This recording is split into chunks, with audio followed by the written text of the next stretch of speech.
Your friendly neighborhood Christian, Kelly Fry. I'm going to talk about Joseph sold into slavery. We're still in Genesis. His brothers had gone to pasture their father's flocks at Shittim. Israel said to Joseph, "Your brothers, the pasturing the flocks at Shittim. Get ready, I'm sending you to them." "I'm ready," Joseph said. When Israel said to him, "Go and see how your brothers and the flocks are doing, and bring word back to me." He sent him from the Hebron Valley, and he went to Shechem. A man found him there, wandering in the field, and asked him, "What are you looking for?"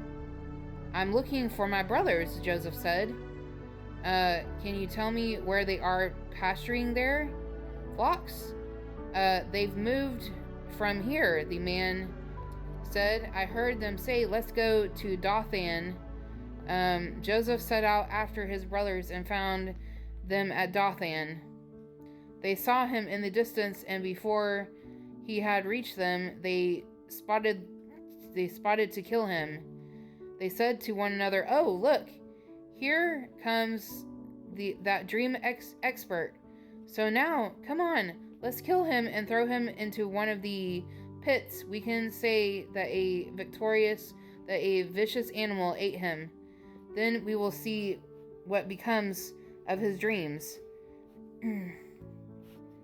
When Reuben heard this, he cried to save him from them. He said, "Let's not take his blood. Throw him into this pit in the wilderness, but don't lay a hand on him," intending to secure him from them and return him to his father. When Joseph came to his brothers, they stripped off Joseph's robe, the long-sleeved robe that he had on. Then they took him and threw him into the pit. The pit was empty and without water. So now he's naked from his own family members, from his brothers. And I just can't believe this. They sat down to eat a meal, and when they looked up, there was a caravan of Ishmaelites coming from Gilead. Their camels were carrying romantic gum, balsam, and resin, going down to Egypt. Judah said to his brothers, "What do we gain if we kill our brother and cover up his blood? Come on, let's sell him to the Ishmaelites and not lay a hand on him, for he is our brother, our own flesh." And his brothers agreed.